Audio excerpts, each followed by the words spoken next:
小骨が足りぬ。笑いたくば笑うがいい。すべては失われた愛のためだ。Salut à tous et à toutes, c'est Seth, et aujourd'hui on se retrouve pour parler des 2 premiers épisodes de la saison 2 de Vinland Saga, sortis récemment. Alors comme d'habitude, je vais méchamment spoiler, donc si vous n'avez pas vu les épisodes, je vous invite à revenir une fois que ce sera fait. Je suis tellement content que Vinland Saga soit de retour avec une nouvelle saison, et pour l'instant, Mappa assure plutôt pas mal la reprise de Wit Studio. L'animation est propre, fluide, et le dessin est vraiment beau. Franchement, chapeau à eux, la qualité des animes qu'ils produisent est juste colossale. Malheureusement, je ne regarde pas Shingeki no Kyojin, donc je ne pourrais pas râler sur le final en plusieurs parties, ou du moins c'est ce que j'ai cru comprendre. Je me souviens que j'avais eu du mal avec leur adaptation de God of High School. L'animé était cool, mais ils ont modifié beaucoup trop de trucs, ça m'avait saoulé.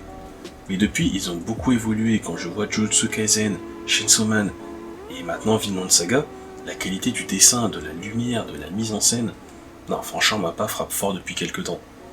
Un truc que j'aime vraiment beaucoup avec leurs derniers animés est le choix des musiques, que ce soit pour les OST ou pour les openings et endings. Parce que les amis, l'opening de cette deuxième saison de Vinland Saga, je suis désolé, mais il est incroyable. Déjà, la chanteuse Anonymous, si je ne me trompe pas, a une voix très mélodieuse, mais aussi parce que le fait qu'elle change en anglais donne, pour je ne sais quelle raison, une dimension différente aux openings que j'ai l'habitude d'entendre. De la musique et des paroles se dégage une profonde mélancolie renforcée par le visuel. Rien qu'avec les 40 premières secondes, on peut voir que Thorfinn est hanté par son passé, qu'on peut voir par les nombreuses mains qui l'agrippent. On a aussi un premier visuel du roi Canute et de sa couronne ensanglantée, ce qui me fait penser à ce que lui avait dit son père en fin de saison 1 sur la volonté de la couronne. J'avais trouvé cet échange très intéressant à l'époque, et peut-être que Canute ressemble plus à son père qu'on ne l'aurait pensé. L'ending a une vibe très différente de l'opening, j'avoue qu'il m'accroche beaucoup moins, mais il a aussi son charme. On y retrouve à nouveau un Thorfinn torturé par ses actions passées, mais qui cette fois semble trouver la lumière. J'ai été surpris de voir que le premier épisode ne se concentrait pas sur notre MC blond, mais sur un autre personnage du nom de Einar. Pour ceux qui l'auraient oublié, c'est l'une des personnes que l'on voit à la fin du dernier épisode de la saison 1, le gars sur un bateau. C'est intéressant de noter que toute la partie avec la mère et la sœur de Einar sont des ajouts de Mappa. Tout ce qui arrive avant le passage où il est sur le bateau n'existe pas du tout dans le manga. Il me semble que c'est mentionné à un moment ce qui lui est arrivé, mais je n'ai pas souvenir qu'on nous le montre. C'est un choix intéressant de voir comment il est arrivé dans cette situation d'esclave, on comprend mieux pourquoi il méprise à ce point les guerriers. Parce que le dire est une chose, mais le montrer en est une autre.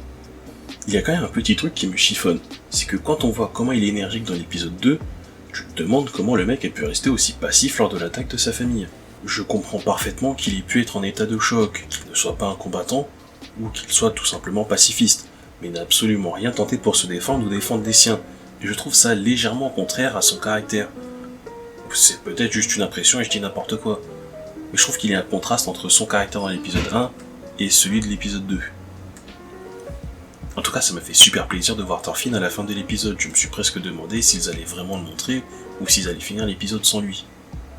C'est un peu douloureux de voir à quel point il est mort de l'intérieur, que ce soit son regard ou ses actions, Thorfinn n'a plus d'âme. Je me souviens plus combien d'années ont passé, mais il n'a toujours pas trouvé de but dans sa vie après la mort d'Askeladd. Le deuxième épisode était sympa, mais on avance doucement dans l'intrigue. Quand je dis ça, c'est dans le sens positif du terme, l'intrigue avance tranquille, en prenant le temps de nous dévoiler ces nouveaux personnages et l'environnement de cette ferme dans laquelle évoluent nos 2 protagonistes. C'est un passage que je trouvais paisible et reposant dans le manga. Et je suis content que Mappa ne rush pas pour aller plus vite à l'action. À voir également comment la dynamique Thorfinn et Einar va se développer, les 2 personnages étant à l'opposé complet l'un de l'autre, autant physiquement que mentalement. Curieux également de voir comment les choses vont avancer du côté de Ketil, le propriétaire de la ferme et de son fils. Est-ce que Ketil est vraiment si gentil qu'on nous le présente, ou est-ce que c'est un salopard manipulateur?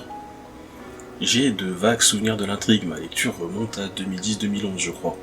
Les détails sont plus très frais dans ma mémoire, mais j'apprécie d'être dans le flou sur certains points pour voir cette saison. Ça me donne un peu l'impression de redécouvrir l'histoire.